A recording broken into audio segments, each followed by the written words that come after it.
Good morning. I'm John St. Clair, Chairman of the Shoshone Business Council. Before I go any further, I'm going to remove my mask so you can hear me better.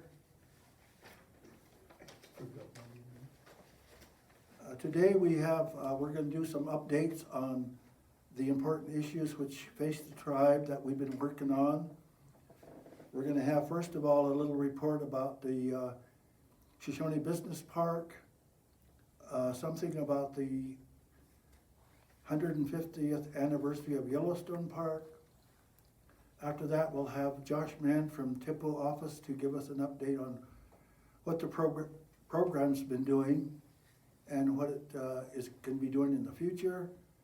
The next presenter will be John Waschke, who will give an update regarding Circle Ridge. Karen Snyder will fill you in on our funding, COVID funding and ARPA funding. And finally, we'll have Dave Myers do an update on the COVID order and the status of our vaccinations.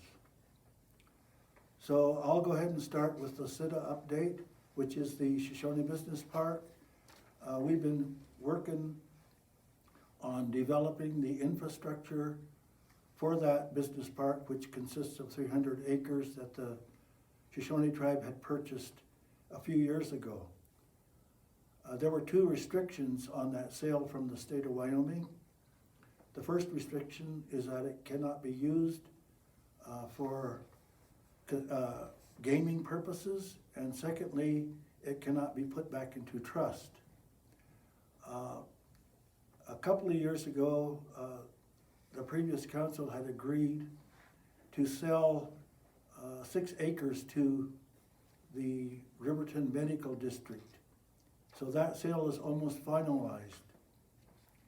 The price that they'll be paying us for that is almost equal to what we paid for the entire 300 acres.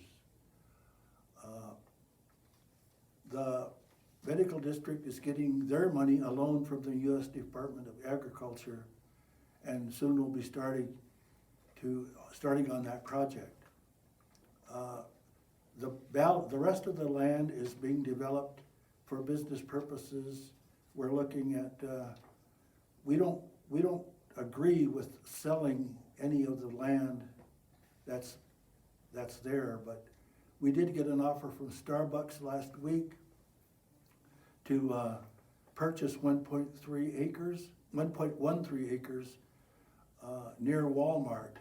So we responded back to Starbucks saying that we'd rather negotiate some kind of a lease, a business lease with them, instead of selling that land.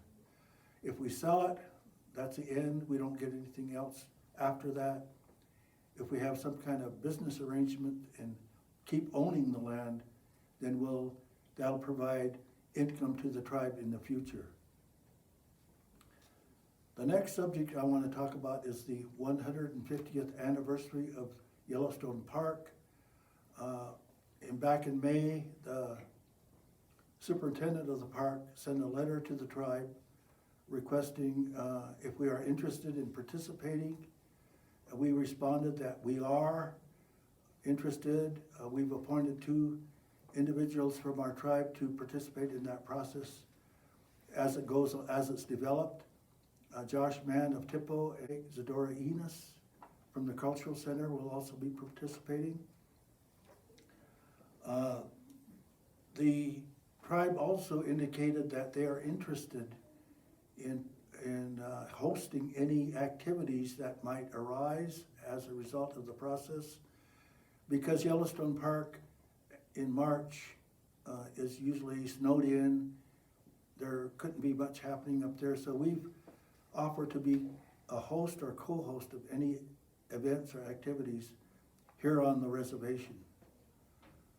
We also indicated that we're interested in, on behalf of the other 30 tribes involved, to have displays or presentations during the summer when the park is open, so that maybe there would be a place or a time when each tribe can present to the public their connection with Yellowstone Park, their historic, spiritual, and cultural connections.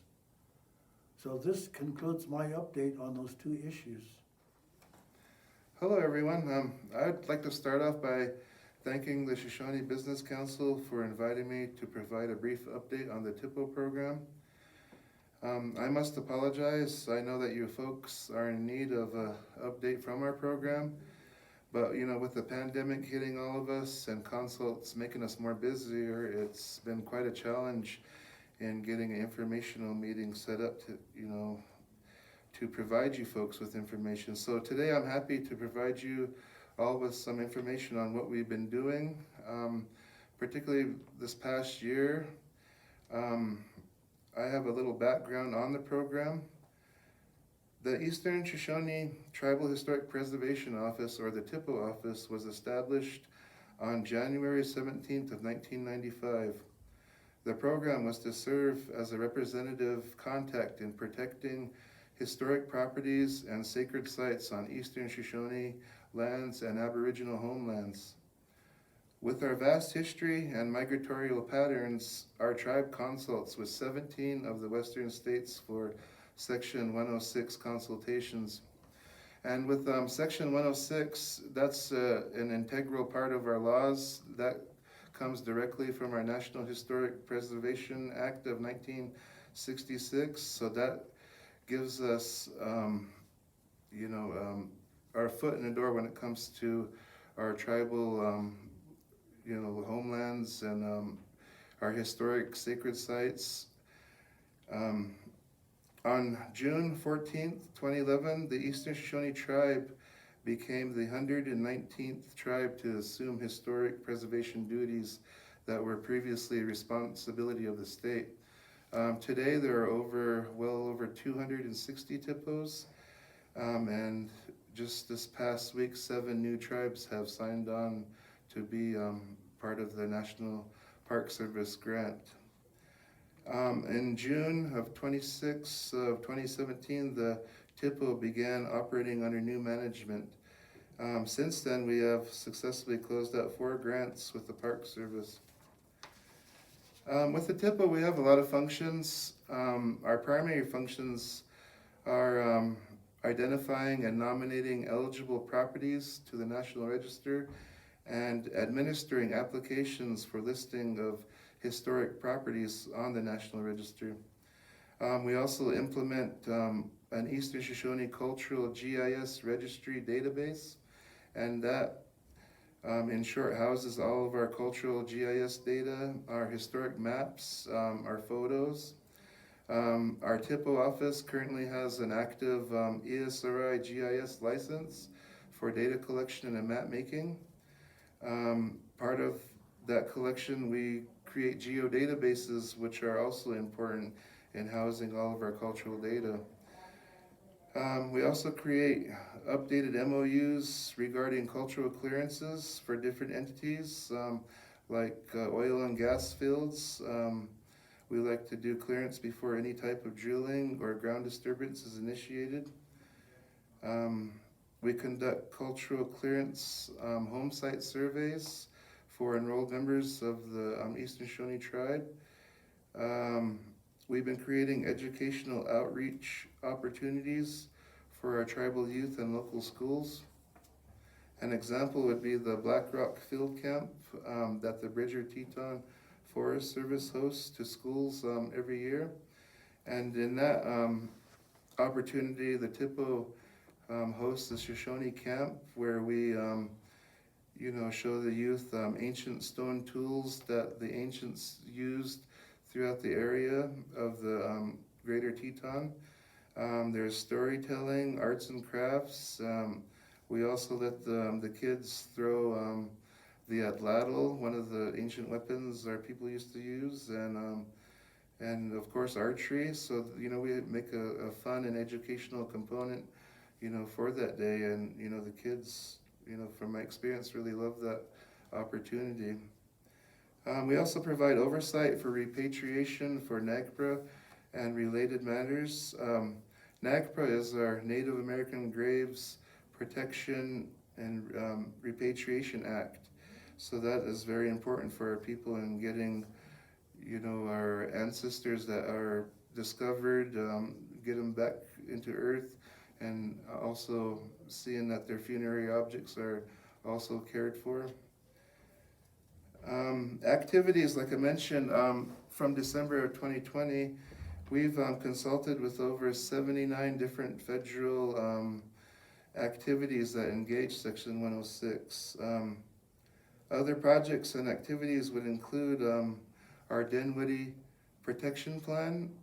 We partnered with the state SHPO and developed a grant with the Wyoming Cultural Trust Fund. The Eastern Shoshone TIPO, after we were approved for the grant, we were successful in removing and camouflaging over 44 areas of graffiti in the within the panels of the petroglyphs. After that, security cameras and proper signage were installed, and with this project, I'd like to make it currently ongoing.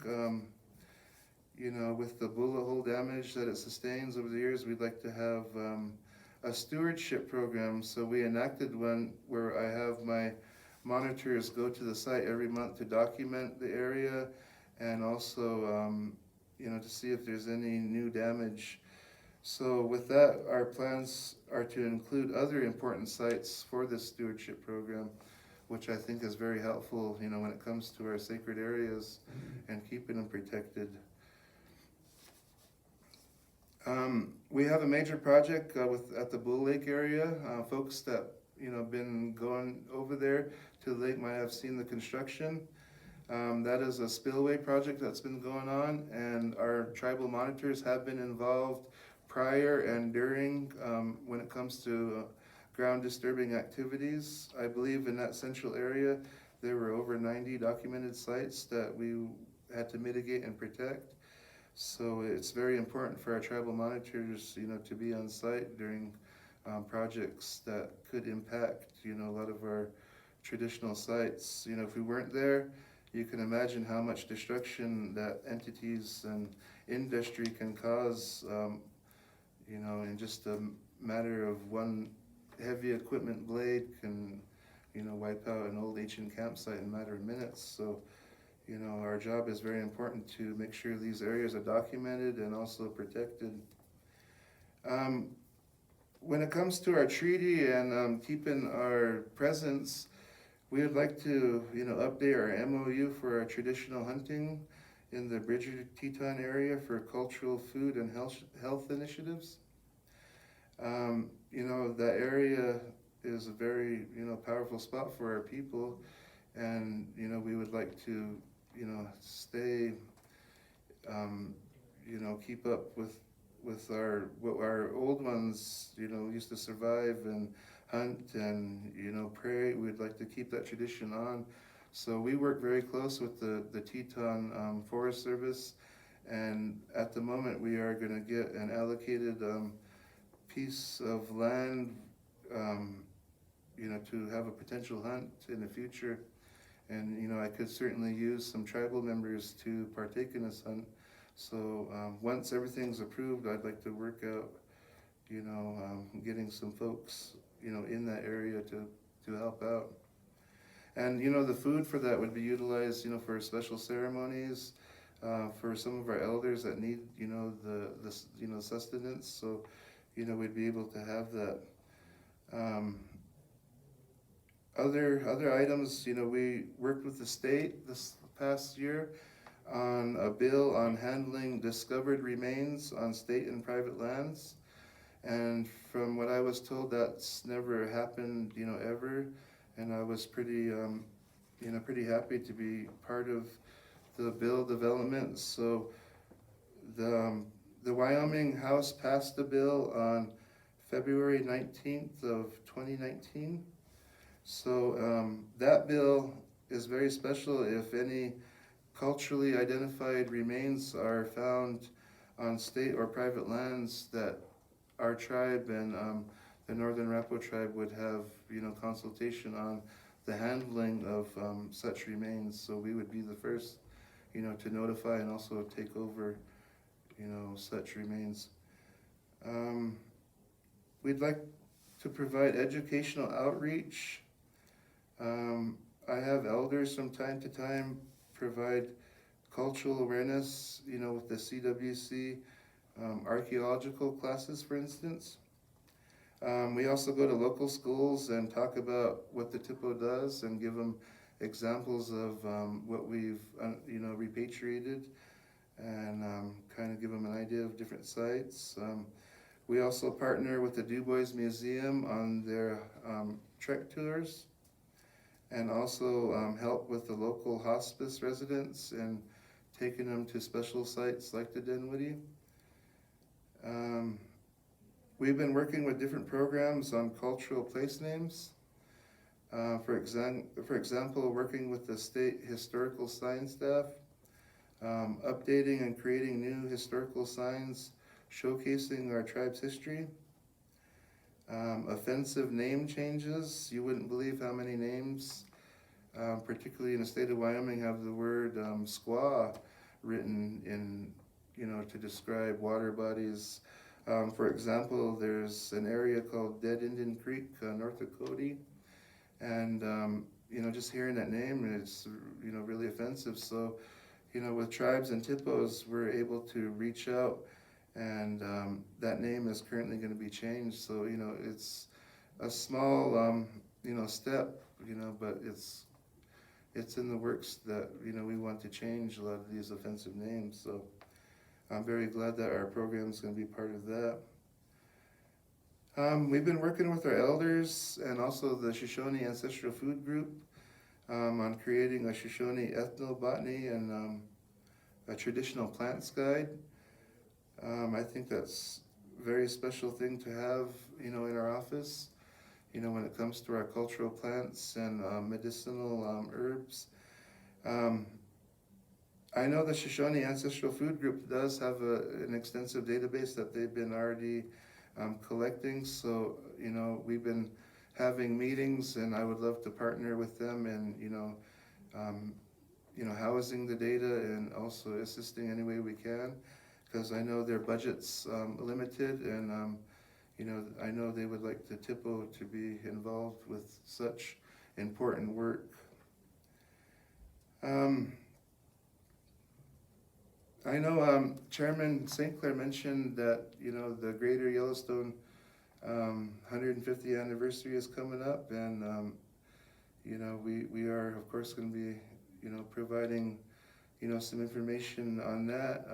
I'd like to showcase our ancient sheep eaters that were there prior to the area becoming a park, and also they were the last clan to be driven out once that happened. So I'd like to showcase some of that history of that, and I know some of the folks would be interested in seeing that. We also worked with the citizens of the Red Desert. That's part of the Wyoming Outdoor Council. The Red Desert is very special for our tribe. There's a lot of old campsites. I know Chief Washke had his encampment site within that area, and there's a lot of resources that need to be protected. So we are working with them folks and providing a Senate bill developed in protecting these sites. I know excuse me, I know we had an issue where fossils were being removed in the Bull Lake area. I'd like to update you on what we've been doing with the collection. We have been working with a paleontologist to create an educational experience with our youth, particularly the students at the schools. So they are going to be offering their services to do something with these fossils, break it down to make them displayable. The dinosaur we have in our possession is a phytosaur, and it's a distant relative to the crocodile. And I know the head itself that we have is over 1,200 pounds, and with over 400 fossilized items, including his vertebrae and other other species that were found, like the metapasaurid and other aquatic creatures were excavated from those areas. So, around 2019, we were able to retrieve those items. So, and that's, as soon as we get approval, that's one of our goals, is to get these fossils displayed, and people to enjoy, what's on our reservation, not only culturally but prehistorically.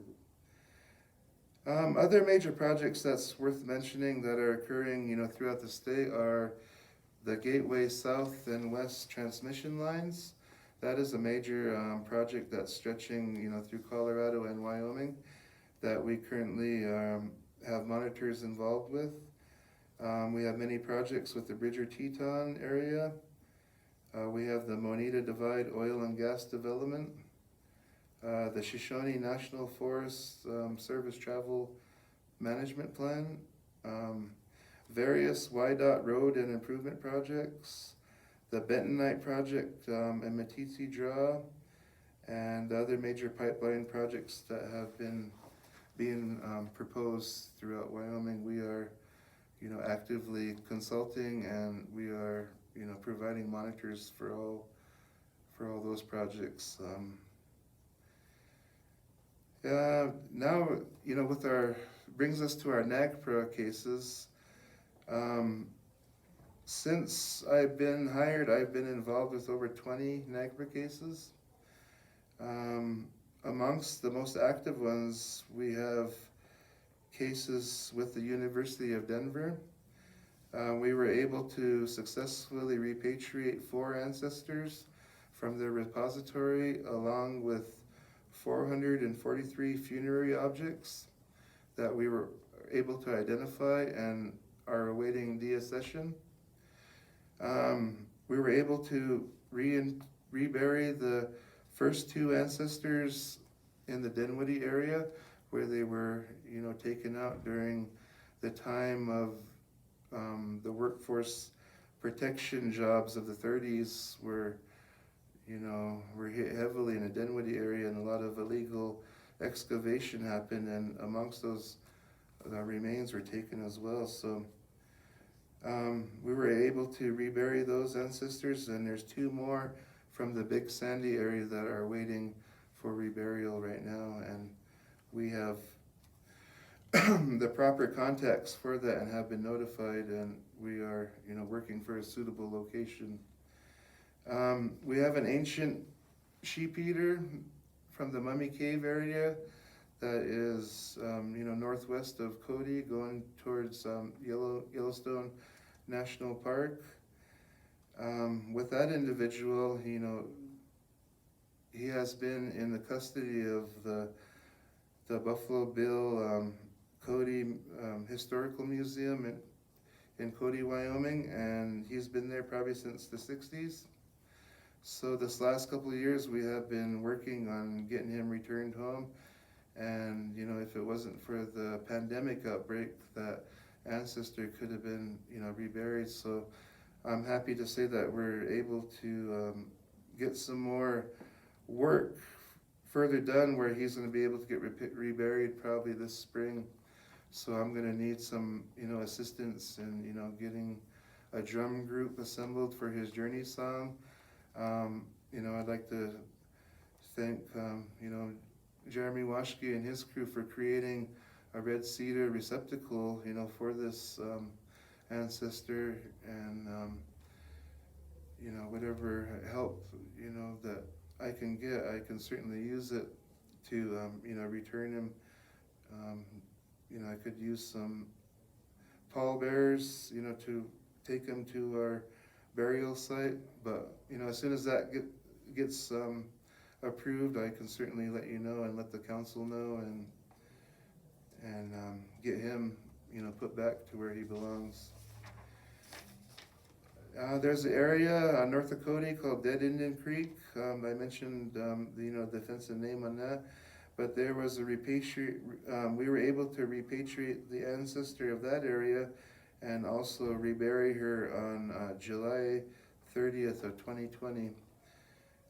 There's an area north of Rock Springs called Essex Mountain, and we were supposed to reinter that ancestor, but COVID prevented that, so I'm reaching out again to get him reburied. And there's an exposed ancestor at the Kemmerer Field Office area, and we're in the process of, getting her reburied and, not to disturb her anymore. There's a reinterment case that we're involved that's not NAGPRA related.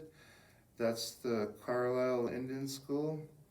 We've located 3 Shoshone individuals, but 2 of those individuals weren't from around here. One was from Fort Hall, and the other one was a Western Shoshone, and the third was a resident of our area, Mr. William Norcock. And with that, the TIPO has a case open, but we certainly need some family members to come to the office and help us fill out an affidavit of reinterment for this young ancestor to bring him back home. I know that's been a long time coming, but I think it is time. And as soon as we have that information, we can finalize everything and return him respectfully back to where he belongs with his family. So I'm very happy to be part of that case and doing the right thing for this young youth. We have been also allocated, there's instances where there's remains that are not identified, so there's areas where we can't take him back to where he was originally buried because he was part of a collection. So I'm glad to let you know that we've allocated over 2 acres from the BIA for a potential burial area. That is something that's being finalized right now, so in the future we'll have at least some grounds to put some of our lost ones back to the earth. So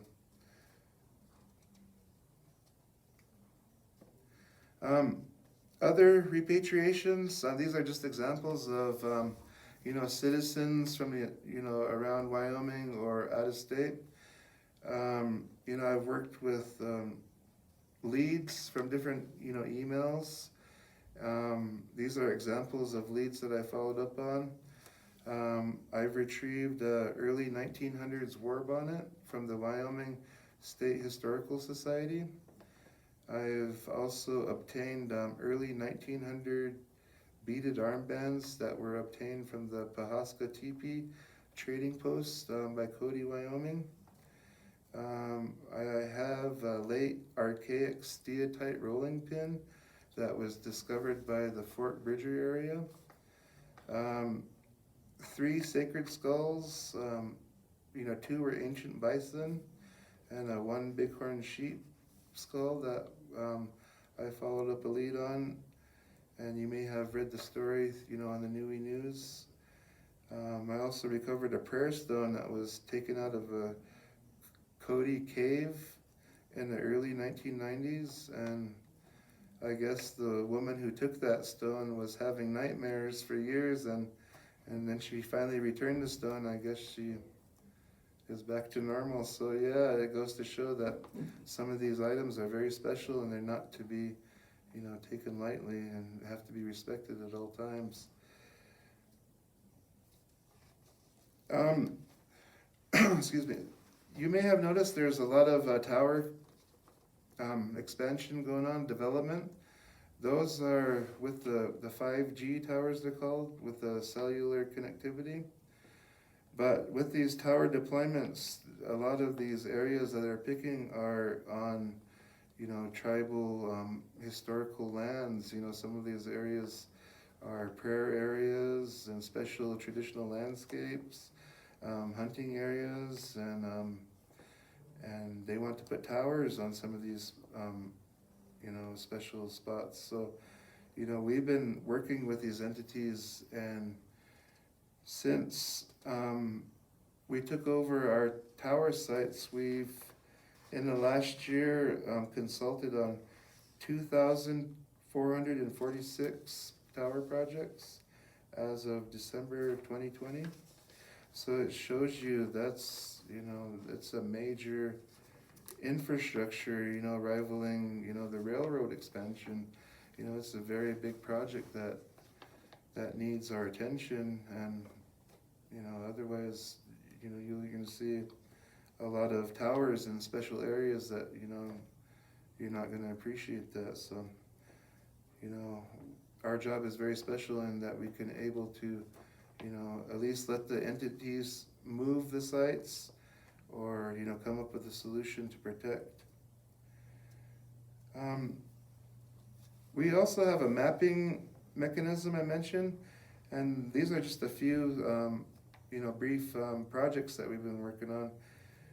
Of course, we GPS and data collect all of our cultural sites and house them into what we call a GIS Cultural Registries Inventory. So that is pretty much a housing for all of our Shoshone, data that we've been collecting, and also, historic photos. If we ever obtain any, we like to scan them in if we can and protect them. And also we've been working on, ethnobotany, mapping out different areas of gathering for our own office purposes. I know there's a lot of folks that don't want to see these maps, to the public, because, we're basically showcasing their favorite harvesting areas. But, for our purpose, we'd like to document, because the changing times, you may have collected and harvested berries, in a certain area when you were a kid, but, with time today, that area could be gone. So, it's important for us to capture some of these sites. We also like to use our Shoshone language in placing place names on the reservation, and that's, a very fun project that's ongoing with us. So, if you folks ever would like to see a copy of it, please, contact our office. We like to showcase maps that shows, our reservation boundary prior, to the treaty, during the treaty, our lands when it was broke down during land sales. We like to, show the boundaries, utilizing our maps. We're on the process of mapping our historical trails. We have special areas like our high altitude village sites with our ancient sheep eaters. We like to keep involved with special areas like that. We also map all of our home site areas. And we utilize cloud-based software, to house a lot of our sensitive data. So if our office ever caught on fire, we'd have an alternate, repository to, at least, retrieve some of this data. In closing, please keep in mind that we are trying our hardest in getting our tribe's cultural and historic needs addressed. Our major goals for the future are to make more positions available, inform the public more often, and have cultural courses like, for example, flint knapping, bighorn sheep horn bow making. That would be a really neat class. See that there's a cultural repository built to house, all of our sacred items, and there's going to be a lot of our a lot of our items coming back to our tribe this year, so we're going to need a special location and a repository for such sacred items. I could go on more, but I know there's other folks that need to be updated, to update you. So, I wish you all the best, and thank you all for your time. And Good day, my name is John Washke, and I'm on the Business Council. Today I'm taking the opportunity to give an update on the Circle Ridge oil field and what's been happening in the last 6 to 8 months out there. But before we do that, I think I need to back up and give you a little bit of history of oil and gas development on the Wind River Indian Reservation. The first oil and gas lease let was under an 1891 Grazing Act lease, and that is today the Lander Field. That would be the oldest field on the reservation. That was let in January of 1916. 8 months later, or in August of 1916, the United States government passed the Shoshone Indian Reservation Oil and Gas Act. And so from that time period on, up until the 39 Act, all of those leases, including the Circle Ridge lease, was let under the 1916 Act lease. So the 39 Act leases were newer or later, and they were held by production. That was not true with the old 1916 Act leases, which allowed for every 5 years a renegotiation of the terms of those agreements. And so we move on up until past the 1930s. I might add here that it wasn't until 1935, with the election of the first Shoshone Business Council, that really the Business Council had any input into oil and gas leases on the reservation. And that was not too much. It was still driven by the Bureau of Indian Affairs and companies that wanted to come in and lease land. The tribe's limited amount of input dealt with the royalty portion. And of course, in the 39 Act lease, it was held by production, so there was no term leases on that. It wouldn't be until 1980 that there was a major change with the Indian Mineral Development and Leasing Act, that's sometimes referred to as the Melcher Bill, which is in the 1980s. And it made a change. But with the coming of the 1980s and the declassification of oil and many major companies wanting to leave or exit the reservation, it left it to a lot of independents to take up that slack. And basically that's what they are today. We have very few, I think we only have one major oil company that's still operating on the reservation.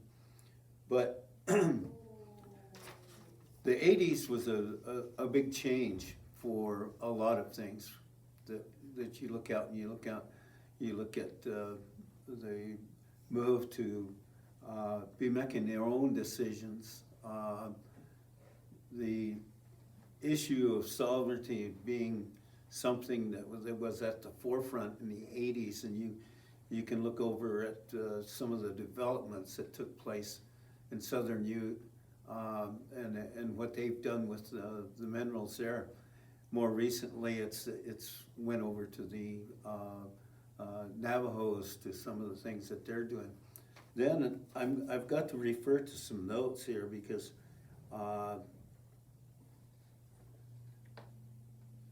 the real problems that came up in the Merit Energy took over the Circle Ridge field after Marathon had decided to exit, like many other majors in this did, from the reservation. They sold all of their assets in the state of Wyoming, and Merit became the owner or the operator for Circle Ridge. The tribes, when that lease came up for renewal in January of 2020, the tribes chose not to let that lease.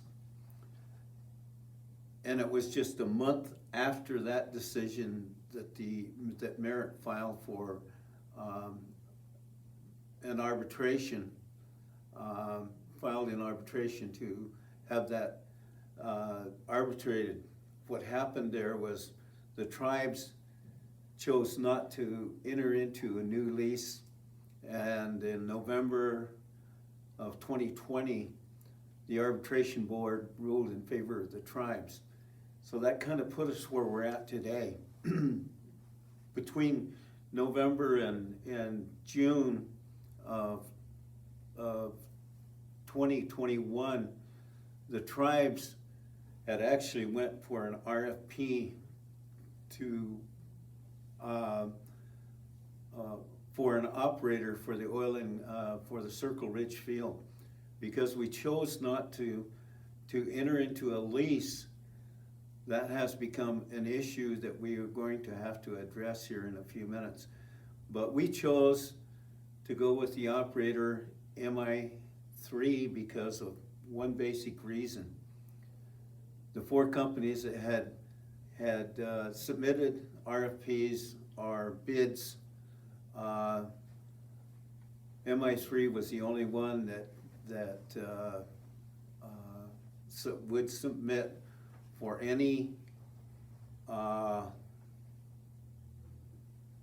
problems or issues or that would arise, legal issues that would arise. They submitted to the jurisdiction of tribal court, and that was the main reason that we chose MI3 to operate the field. In June of this past year, in June of this year, MI3 took over operation of the Circle Ridge field. Since then, the tribes have been producing and selling oil from Circle Ridge field. And we have been working with the operator to come up with some new way of handling oil and gas operations on the Wind River Indian Reservation. Basically because the Bureau of Indian Affairs and their honor program that used to handle the per capita payments to tribal members said that they could no longer do that because there was no lease.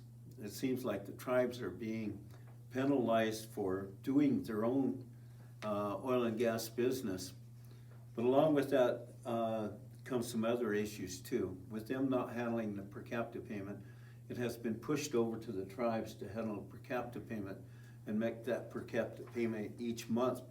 And we are in a position of honoring the per capita statute, and so we've had to make some changes. We've been working very hard this last few months to do that, and we are now in a position to where we can issue that per capita payment, but we want to clarify before we do that that per capita payment is not taxable, and we have went to looking at a legal opinion on that, and we may be looking at negotiating with IRS so that tribal members can still enjoy their per capita payment without having to pay tax on it. So that's where we're at right now, and we probably, I would say that we hope to have that within the next month or two so that we can go ahead and start issuing some tribal per capita payments. Good morning. I am here today to provide a brief update on some of the COVID incentives that have been happening with the Eastern Shoshone tribe. I'd like to first thank the Shoshone Business Council for giving me an opportunity to present to you today. I think it's really good information.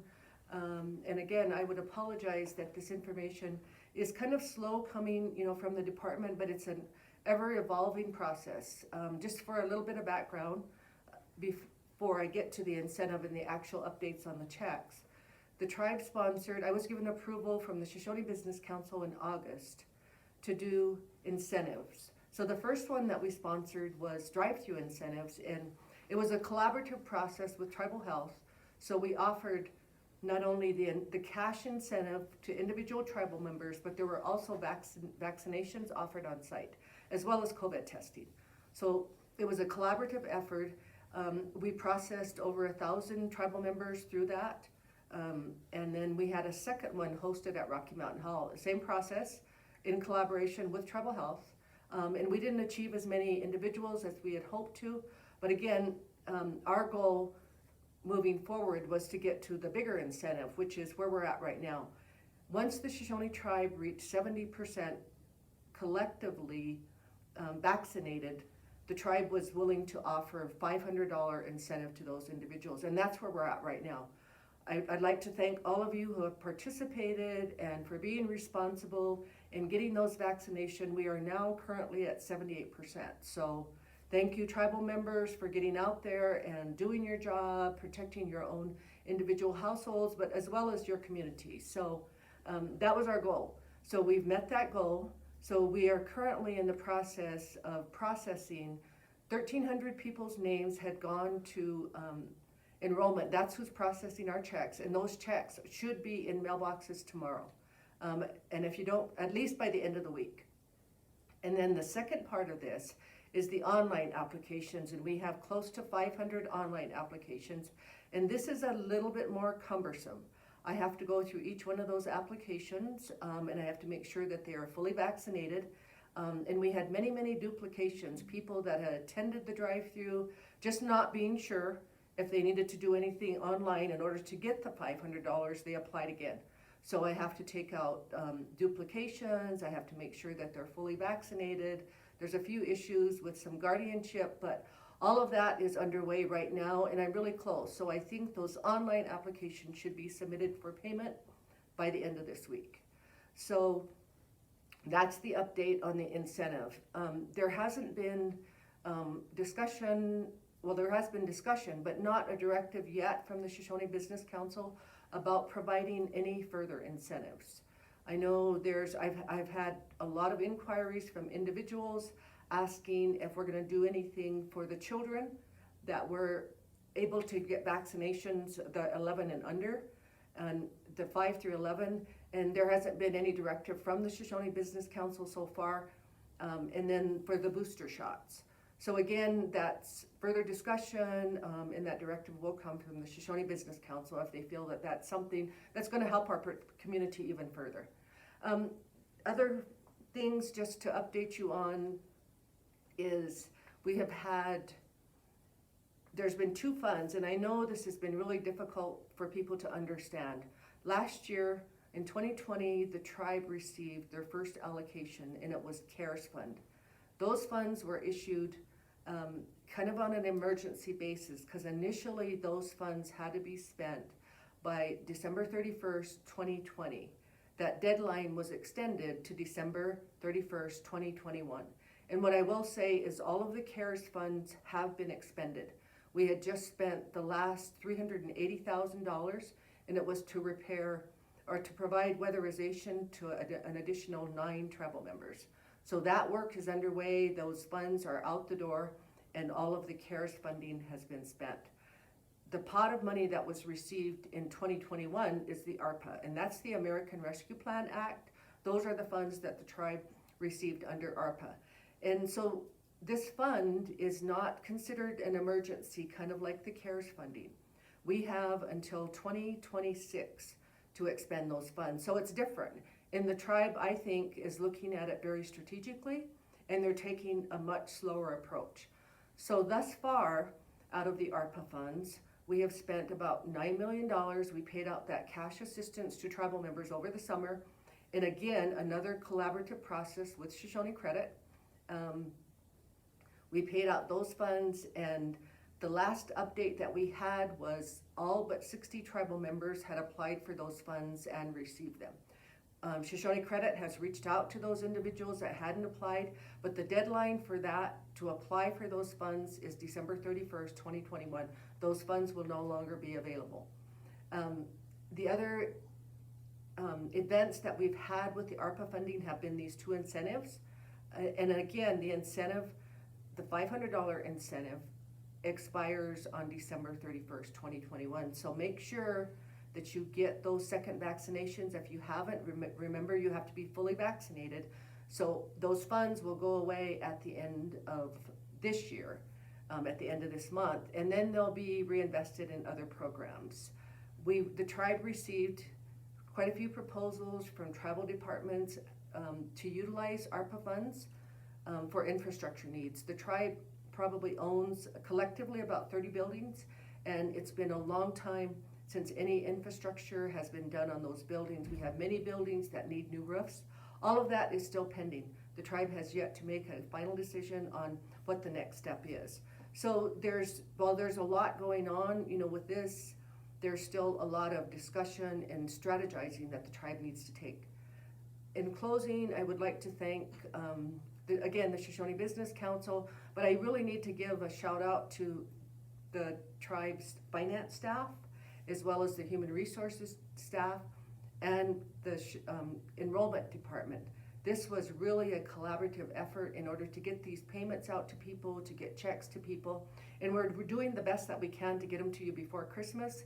I truly do believe it takes a village to get some of this stuff done, and I'm thankful for all of those departments. I'm a one-person department, so I'm really thankful for those departments rolling up their sleeves and taking care of this. Higher education as well, so I don't want to leave anybody out.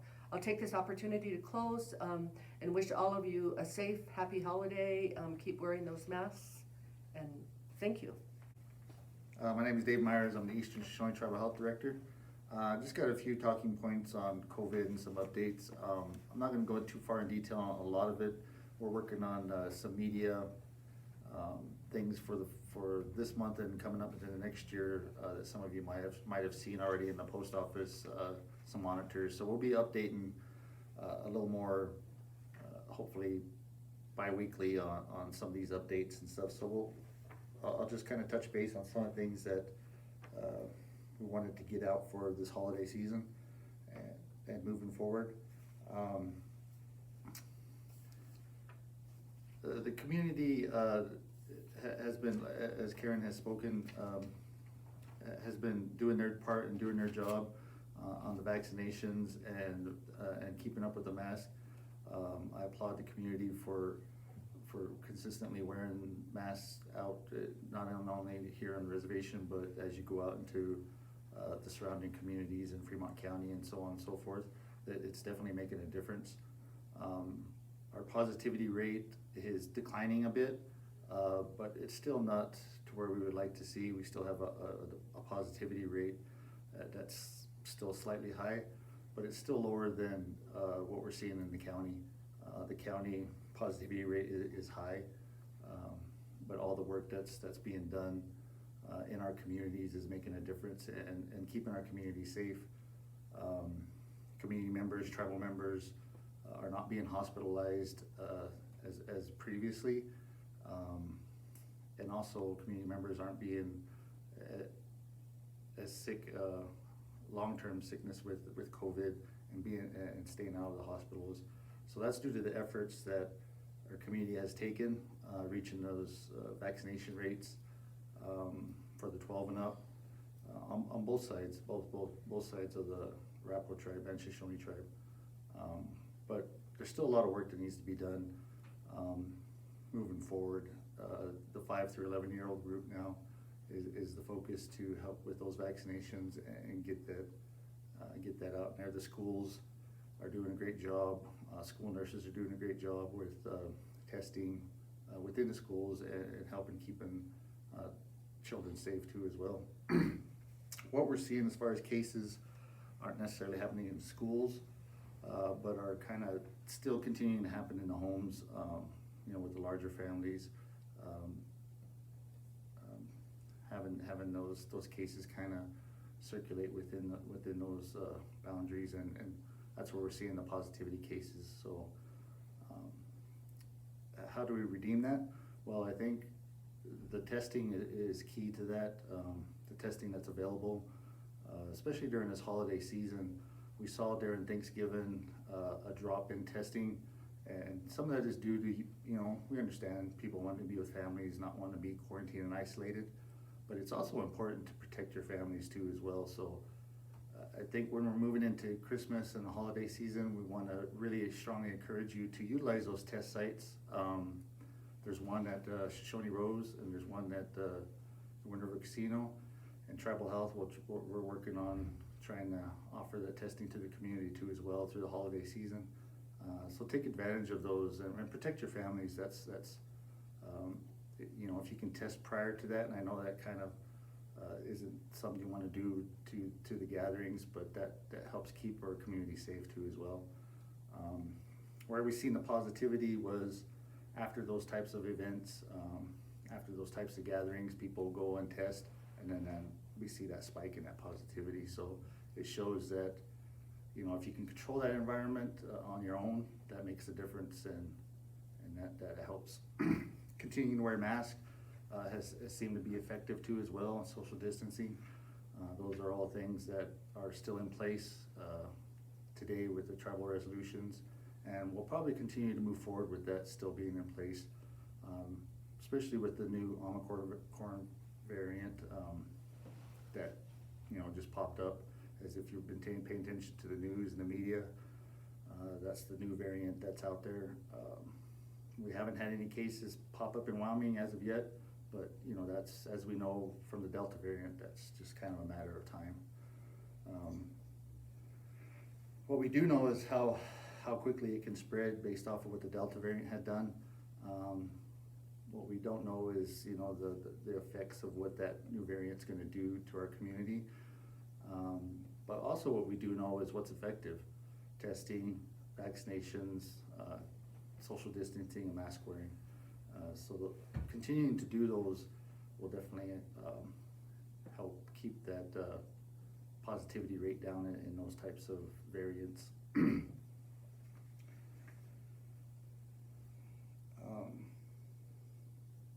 Like I was saying, you know, as weather gets colder, everybody wants to be inside. And those community events that are going on, we want to support those. We don't want to make it feel like we're denying those types of events that are going on. We want to support them, but help support in a way that's safe for others and everybody that's involved. So if there's any events that you have or anything that you're trying to do up and coming, we want to help support that and help you do that in the safest way. That's our goal, and that's, you know, we want to continue forth with that, whether that's testing for events, I think is the key to some of that, and then helping you with supplies, materials that are needed to have those types of activities safely. Even if family dinners and stuff like that, feel free to contact Tribal Health and we can help provide those supplies for you.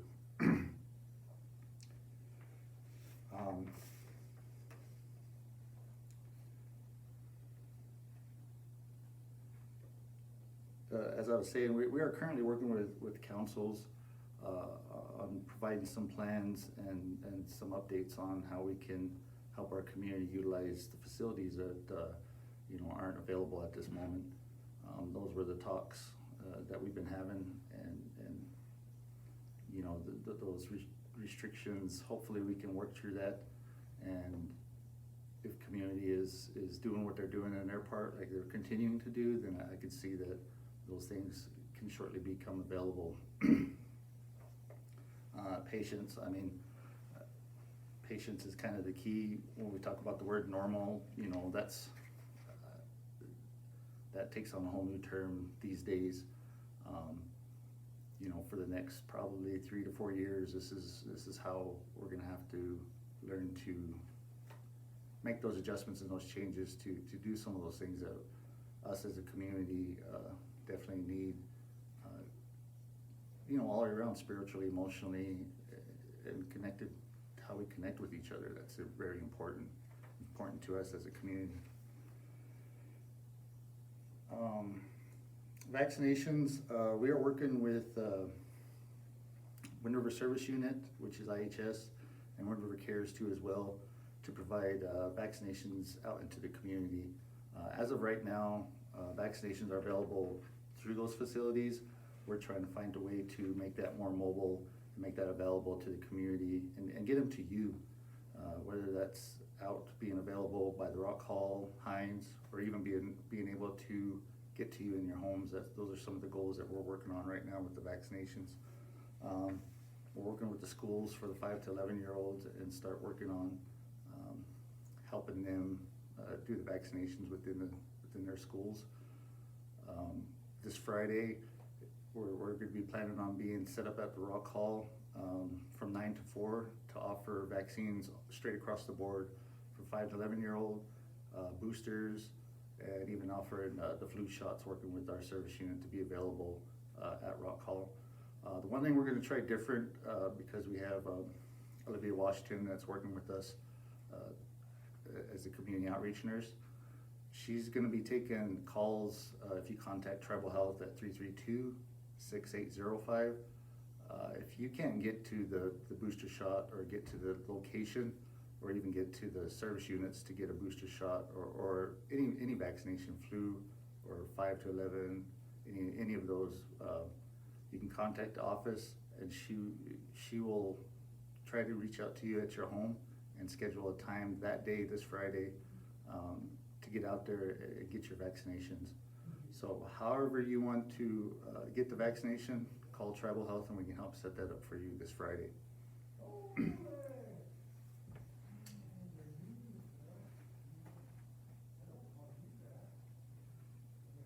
Testing will continue to be available, like I said. Curative site at Shoshone Rose and Winter Casino have set, they're going to be open during the holiday season except for December 24th except for December 25th, right? But they'll be open Christmas Eve too as well to do some of those testings. It would be, if you're going to have gatherings and stuff prior to Christmas or even the holidays, give yourself 3 or 4 days to get that testing in so you get your results back.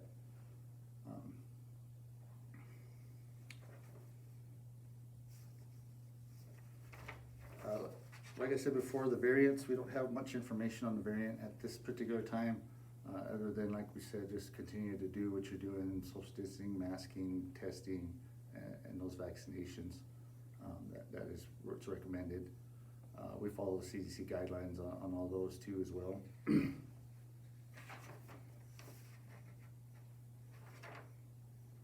Other than that, I don't have much more to relay. And if you have any questions, you can contact Eastern Shoshone Tribal Health at 332-6805. A reminder again, this Friday we'll be set up with the boosters. One thing I do want to mention for December 11th at the General Council meeting, based off the resolution still, masks are required.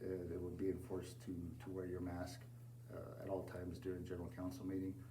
That's for the safety of others, especially with the variant. We know it's more contagious than the Delta. It spreads easier, so definitely bring your own mask or there will be a mask available. In conclusion, I want to thank our presenters for giving very informative presentations today on some of the items that are important to us and to you. I want to apologize because we haven't been giving you a lot of information in the past couple of months, mainly because of COVID. We'd like to maybe have these YouTube presentations a little more often, reaching out and covering other subjects, such as progress with the Shoshone Rose Casino and other things that are important that you're wondering about. Finally, I want to encourage everyone to attend the General Council meeting on Saturday, 10 a.m. This is your government. It's your responsibility as a tribal member to participate. And if you don't participate, you really don't have grounds or reason to be critical about what's going on. So it's up to you to come forward, do your part, try to be civil. And I'm not saying that lightly. We can get more done when we don't argue, don't criticize each other. Unfortunately, I won't be able to attend the meeting because of a family having an appointment down in Salt Lake. I will accompany that person. The priorities that I've learned to live with since childhood is that family comes first, and then other things are after that. So unfortunately, I won't be there. Thank you for your attention.